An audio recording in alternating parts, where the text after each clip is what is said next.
यवतमाळ शहरामधील सर्व नागरिकांना यवतमाळ शहर पोलीस स्टेशनच्या वतीने सूचित करण्यात येते की येणाऱ्या मकर संक्रांतीनिमित्त उडवल्या जाणाऱ्या पतंगाकरिता शासनाने प्रतिबंधित केलेल्या मांजा कोणीही वापरणार नाही, जेणेकरून नायलॉन मांजाच्या उपयोगामुळे कसलीही जीवितहानी, पशु प्राणी यांच्यासोबत दुर्घटना होणार नाही।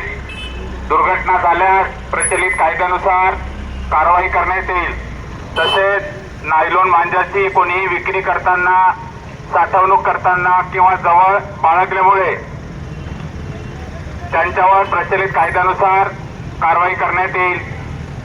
सर्वोच्च न्यायालयाने दिलेल्या गाईडलाईन्सवरून दंडात्मक तसेच प्रचलित कायद्यानुसार कारवाई करण्यात येईल।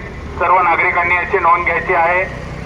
पालकांनी आपल्या मुलांना नायलॉन मांजा पतंगाकरिता घेऊन द्यायचं नाही आहे, जेणेकरून कुठल्याच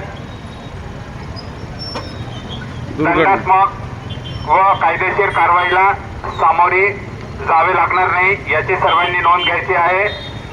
पोलीस प्रशासनाच्या वतीने मकर संक्रांती निमित्त नायलॉन मांजाचा उपयोग कोणीही करणार नाही, त्याकरिता जनजागृती करण्यात येत आहे।